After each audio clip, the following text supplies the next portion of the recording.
서울, 겨울 오후. 바람이 지붕을 스치자 못하나가 딱 하고 튀었다. 민준의 숟가락이 허공에서 멈췄다. 낮은 탁자 위, 깨소금 그릇은 가장자리가 닳아 초승달 같고 얇은 죽의 김은 문틈으로 스며드는 찬 기운에 금세 사그라들었다. 집은 작고 조용했다. 증조 할머니는 마른 어깨를 기침에 흔들리게 하면서도 불길이 죽을까봐 국자를 놓지 않았다. 구석에는 외할머니가 벽을 등지고 앉아 허공을 바라본다. 민주는 살금살금 다가가 외할머니의 어깨에 담요를 끌어올리고 다시 부엌으로 돌아와 끓는 냄비를 올려다본다. 할머니, 내일은 제가 같이 박스 주울게요. 부탁이라기보다 자랑처럼 뱉은 말. 현관 난간엔 빨간 목도리가 반쯤 떠 있었다. 민주는 무릎을 끌어안고 느린 손놀림으로 코바늘을 한 땀씩 세웠다. 엄마 오면 목 안 시렵게. 바람이 알아듣기만 할 만큼 낮은 목소리. 증조 할머니는 못 들은 척 국자를 들어 죽을 더 떠주었다. 식기 전에 먹자. 태어날 때부터 민준의 하루는 묽은 죽과 마른 손으로 이어졌다. 증조 할머니는 말한다. 내가 숨 쉬는 한 넌 굶지 않아. 왜 엄마가 떠났는지 묻지 않는 대신 민주는 기다리는 법을 배웠다. 밤마다 현관 앞에 빨간 목도리를 올려놓는다. 이 골목을 지나는 누군가에게 여기가 기다리는 집임을 알리는 깃발처럼. 바람이 방향을 틀자 창틀에 낀 종이 조각이 팔랑거렸다.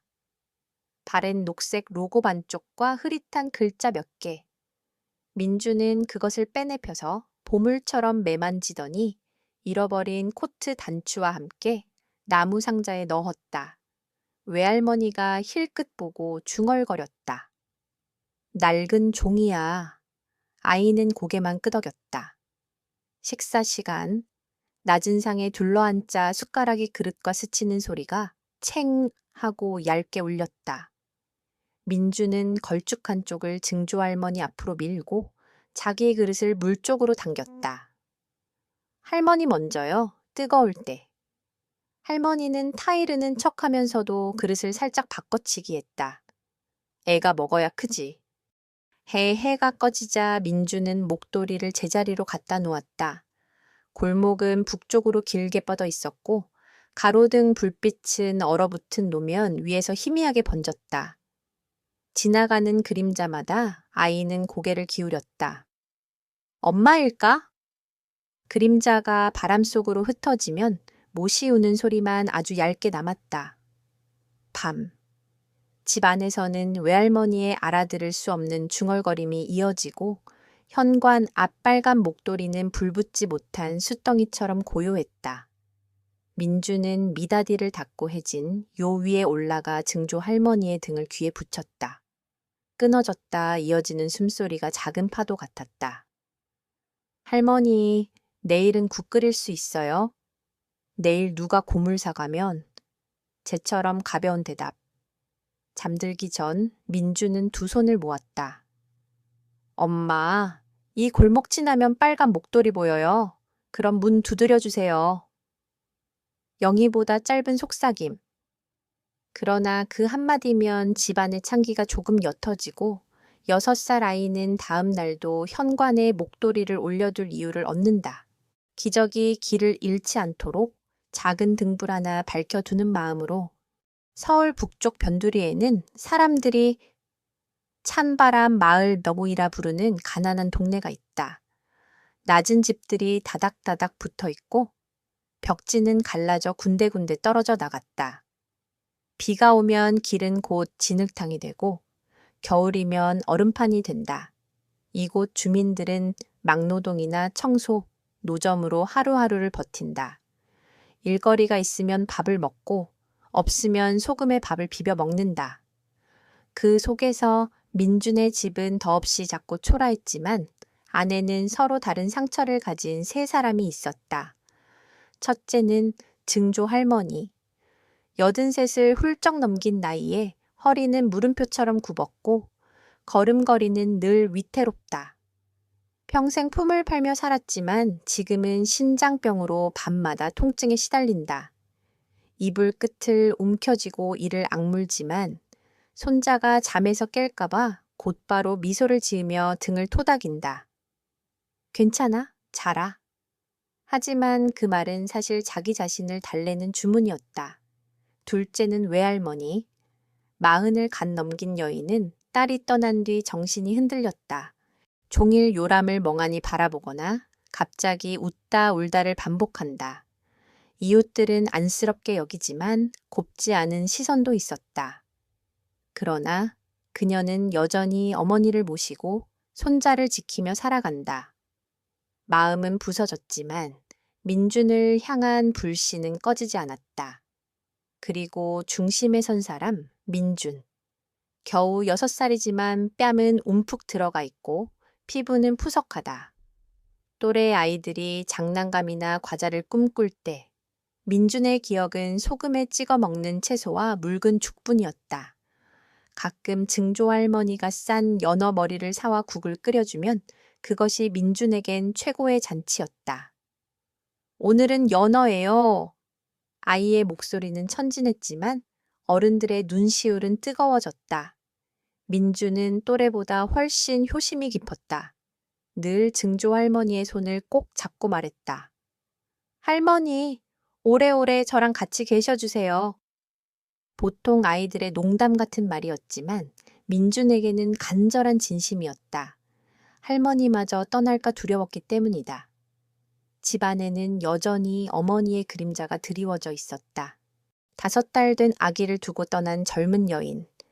아무도 자주 입에 올리지 않았지만 외할머니는 꿈속에서 딸 이름을 부르고 민주는 매일같이 현관을 바라보며 속삭였다. 엄마.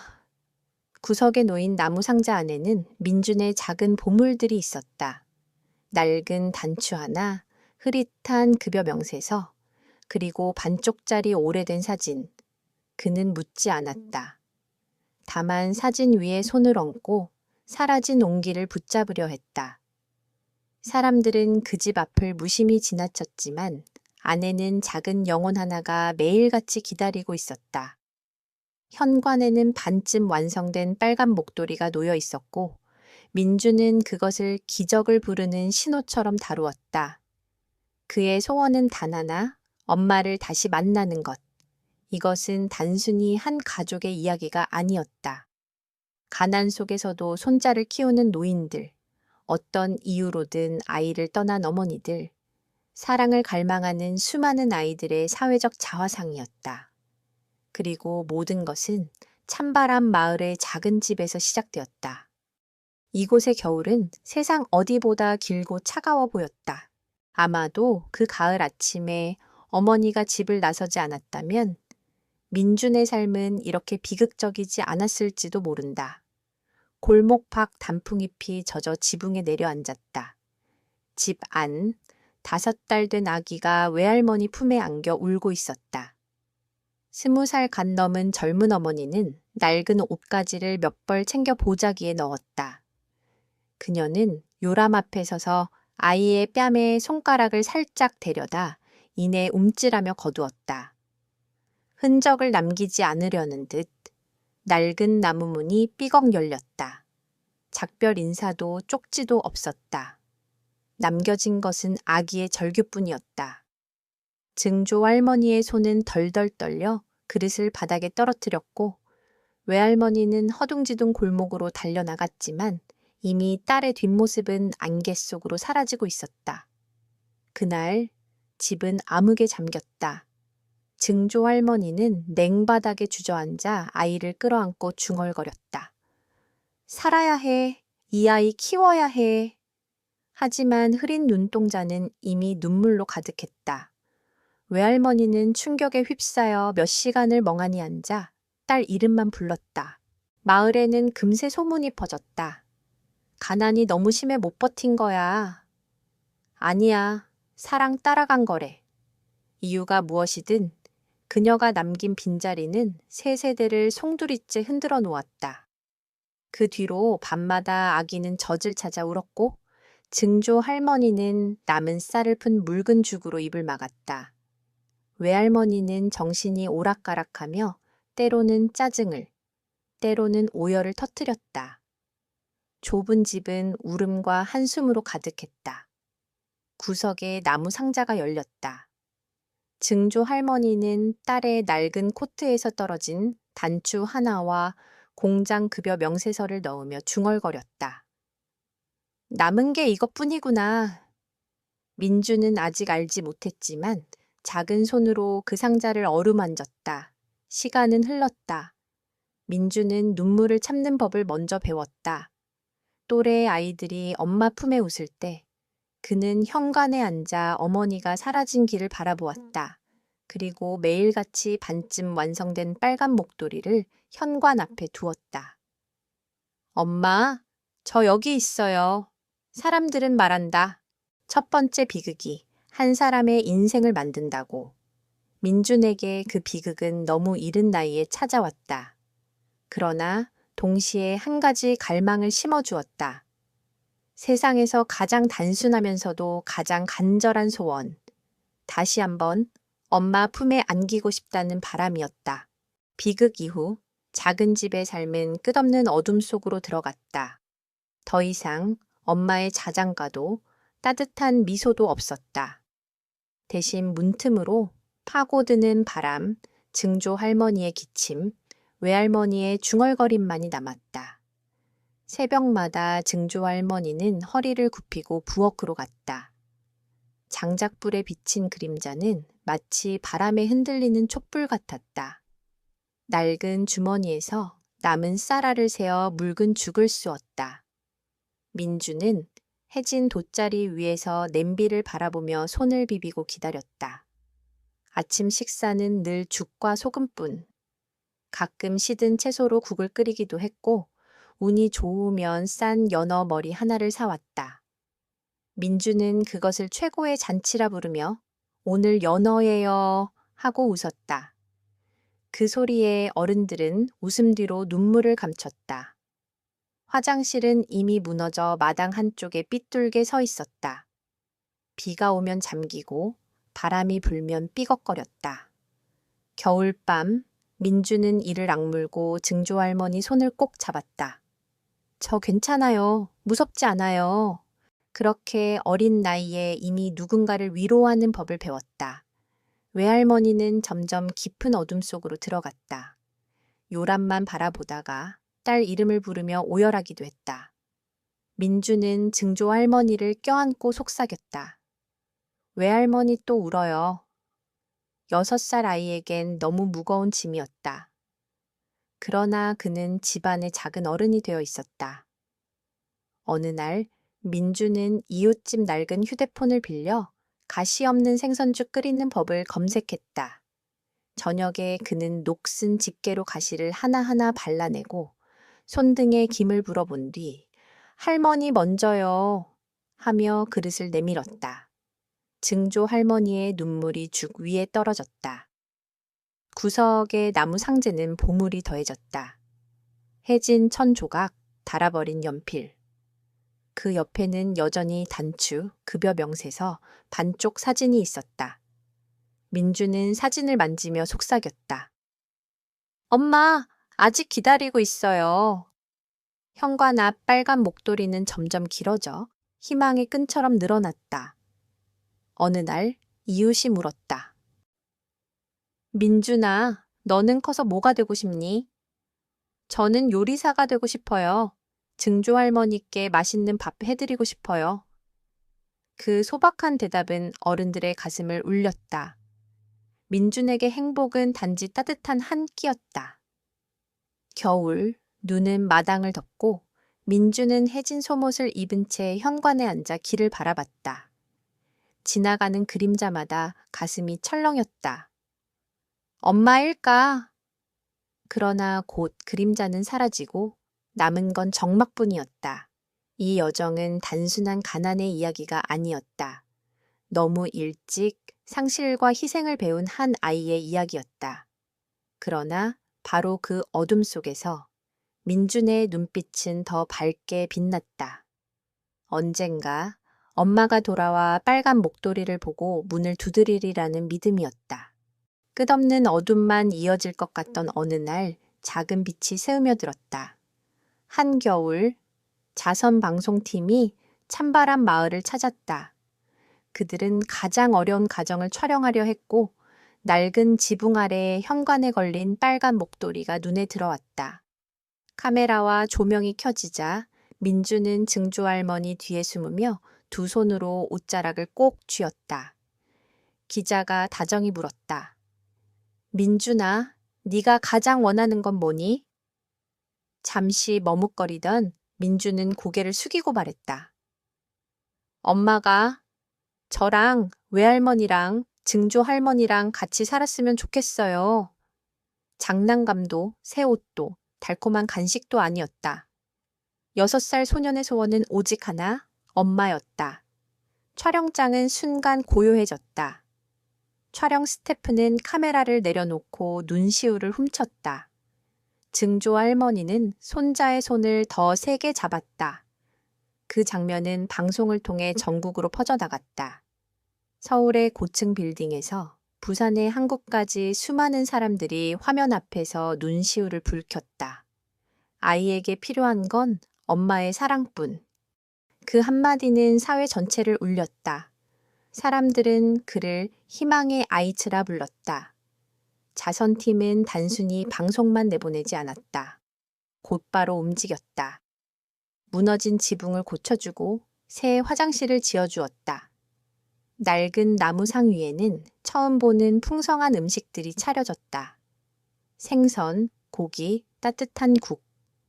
민주는 눈을 크게 뜨고 믿을 수 없다는 듯 바라보다가 한 입 먹고 속삭였다. 할머니, 맛있어요. 증조 할머니의 눈에서 눈물이 흘렀다. 그날 밤 집안에 웃음소리가 울려 퍼졌다. 외할머니도 잠시나마 눈빛이 온화해졌다. 민준의 해맑은 웃음은 방 안을 밝히는 등불 같았다. 방송 후 수많은 사람들이 도움을 전했다. 쌀, 약, 그리고 손편지까지.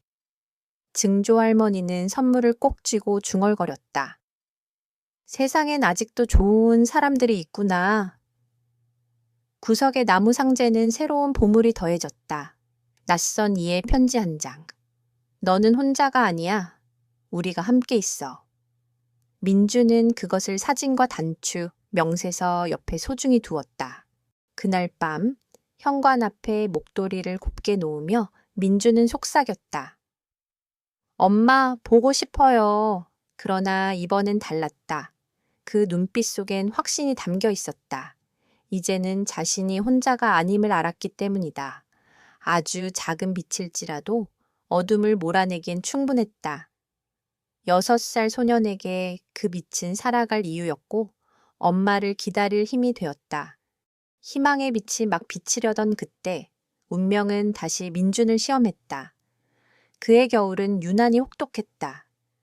눈은 지붕 위에 소복이 쌓였고 찬바람은 갈라진 벽틈마다 스며들었다. 장작불은 집을 덮이기에 턱없이 부족했다. 증조 할머니의 병세는 악화되어 다리는 붓고 숨은 가빠졌다. 어느 밤 민주는 신음소리에 깼다. 작은 손으로 할머니의 등을 쓰다듬으며 속삭였다. 할머니, 아프세요? 제가 불어드릴게요. 그는 조그맣게 입김을 불며 병을 몰아내려는 듯 애썼다. 그러나 눈가에는 곧 눈물이 맺혀졌다. 6살 아이가 장난감 대신 걱정하는 것은 할머니의 고통이었다. 외할머니의 상태도 나아지지 않았다. 한밤중에 깨어나 딸의 이름을 부르며 울부짖었다. 그 울음은 바람소리와 뒤섞여 집안을 짓눌렀다. 민주는 두려움에 증조 할머니를 꼭 껴안고 속삭였다. 무서워요. 지원금은 점점 줄어들고 쌀독은 비어갔다. 약도 살 수 없었다. 무료 진료소 의사는 고개를 저으며 말했다. 장기적인 치료에는 돈이 필요합니다. 그러나 돈은 없었다. 노인, 불안정한 어머니, 6살 아이. 세상은 그들에게 너무 가혹했다. 그러나 가장 두려운 건 추위도 배고픔도 아니었다. 서로를 잃을지도 모른다는 공포였다. 아침마다 민주는 증조할머니를 흔들며 물었다. 할머니, 아직 저랑 같이 계시죠? 답이 늦어지자 아이는 와락 울음을 터뜨렸다. 제발 가지 마세요. 저 혼자 두지 마세요. 마을 사람들은 가끔 죽 한 그릇을 가져다 주었지만 눈앞의 광경은 오래 바라볼 수 없었다. 낡은 이불 속 노인, 허공을 응시하는 어머니, 눈물을 훔치며 등을 두드리는 아이. 모두 돌아서서 울음을 삼켰다. 그러던 어느 날 생방송에서 사회자가 물었다. 민준아, 네 가장 큰 꿈은 뭐니? 민준은 한참을 망설이다 말했다. 증조할머니가 절대 안 돌아가셨으면 좋겠어요. 그리고 엄마가 돌아왔으면 좋겠어요. 순간 스튜디오는 숨을 죽였다. 카메라는 민준의 얼굴을 비췄다. 붉게 충혈된 눈, 떨리는 입술. 수많은 시청자들이 동시에 눈물을 흘렸다. 터져나온 박수는 환호가 아니라 위로였다. 그날 밤 현관 앞 눈 위에는 다시 빨간 목도리가 놓였다. 구석의 나무 상자 안에는 새로운 편지가 들어있었다. 너는 절대 혼자가 아니야. 민주는 그것을 어루만지며 속삭였다. 엄마, 보고 싶어요. 화려한 무대도 음악도 필요 없었다. 단지 한 아이의 눈물과 겨울 하늘에 흩날린 낮은 속삭임. 그것만으로도 세상은 눈물에 잠겼다. 눈물의 방송이 끝난 후 연민의 물결이 퍼져나갔다. 너는 혼자가 아니야. 우리가 함께 있어. 수천 통의 메시지가 도착했다. 신문은 일제히 보도했다. 6살 소년의 소원은 단지 엄마와 함께 사는 것. 사람들은 그를 희망의 아이처라 불렀다. 기부금은 가족을 구했다. 복지단체가 나서 약을 지원했고 교육재단이 학비를 전액 보장했다. 허물어지던 집은 새 지붕과 벽으로 바뀌었고 새 화장실도 지어졌다. 그들에게는 성과 같았다. 그러나 진정한 전환점은 다른 데 있었다. 방송을 본 수많은 이들 중 눈물을 흘리며 화면을 바라본 한 여인이 있었다. 민준의 어머니였다. 그녀는 오랫동안 멀리 숨어자듯 살았다. 죄책감과 두려움 때문에 돌아올 용기가 없었다. 하지만 텔레비전에서 들려온 아이의 떨리는 목소리, 엄마? 라는 부름은 그녀의 가슴을 산산조각 냈다. 어떤 두려움도 아이의 윤영이를 놓치는 것보다 크지 않았다. 그녀는 결국 제작진을 찾았다. 뒷무대에서 고개를 숙이며 떨리는 목소리로 말했다. 아들을 다시 만나고 싶습니다. 큰 잘못을 했지만 제발 한 번만 기회를 주세요. 제작진은 고개를 끄덕였다. 기적은 하늘에서 떨어지는 게 아니라 과거와 맞서는 용기에서 온다는 걸 알았기 때문이다. 몇 주 뒤 특별 방송이 준비되었다. 무대에 조명이 켜지고 객석은 숨죽였다. 민주는 증조 할머니의 손을 꼭 잡고 있었다. 사회자가 미소 지으며 물었다. 민준아, 내 소원 기억하니? 민주는 고개를 끄덕였다. 네, 엄마랑 같이 살고 싶어요. 그 순간 무대의 문이 열렸다. 낯설지만 익숙한 실루엣이 나타났다. 여인은 눈물을 흘리며 손을 벌렸다. 객석은 숨조차 죽였다. 민주는 두 눈을 크게 뜨며 속삭였다. 엄마! 그리고 본능처럼 달려가 외쳤다. 엄마! 여인은 무릎을 꿇고 아들을 끌어안으며 오열했다. 미안해. 엄마가 돌아왔어. 관객들은 눈물을 터뜨렸다. 증조 할머니는 떨리는 어깨로 울었고 외할머니는 희미하게 빛나는 눈빛으로 장면을 지켜봤다. 그때 바닥에 떨어진 빨간 목도리가 어머니의 신발 위에 걸쳤다. 카메라는 그 순간을 포착했다. 몇 년 동안 이어진 가느다란 실이 마침내 끊어진 거리를 잇는 다리가 된 순간이었다. 그것이 바로 운명의 전환점이었다. 무너진 가족이 다시 서로를 찾은 기적 같은 순간. 그해 봄, 서울 거리는 벚꽃으로 물들었다. 바람에 흩날리는 꽃잎은 마치 축복의 편지처럼 하늘 가득 퍼졌다. 그 한가운데서 민주는 마침내 6해 동안 기다려온 소원을 이루었다. 바로 엄마의 품이었다. 여인은 무릎을 꿇고 아들을 끌어안으며 울었다. 미안해. 엄마가 돌아왔어. 민주는 엄마의 가슴에 얼굴을 묻고 울면서도 웃었다. 그 미소는 증조 할머니가 평생 바라던 것이었고 화면 앞에 시청자들마저 눈물 짓게 했다. 증조 할머니는 휠체어에 앉아 두 모자를 바라봤다. 눈은 흐려졌지만 마음은 따뜻하게 채워졌다. 이제 내일 세상을 떠난다 해도 아이는 더 이상 혼자가 아니라는 안도감이 있었다. 외할머니 역시 오랫동안 어둠 속에 머물던 눈빛이 환하게 빛났다.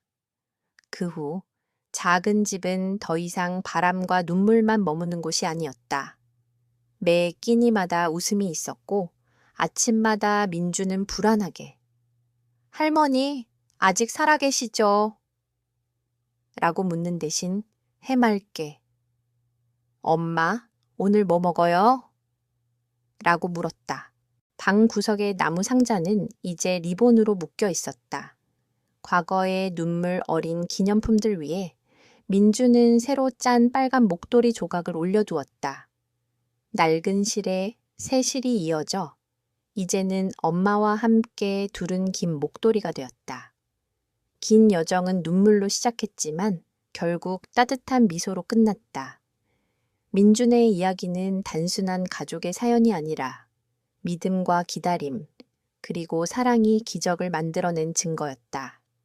어쩌면 가장 큰 기적은 끝까지 사랑이 돌아올 것이라 믿는 용기 그 자체였는지도 모른다. 민준이의 이야기는 여기서 마무리됩니다. 만약 이 이야기가 마음에 와닿고 의미 있었다면 채널을 구독해 주시길 부탁드립니다. 앞으로도 여러분의 마음을 울리고 우리 모두가 희망과 용기를 믿을 수 있게 하는 이야기를 전해드리겠습니다. 여러분의 삶이 언제나 빛과 믿음으로 가득하기를 바랍니다.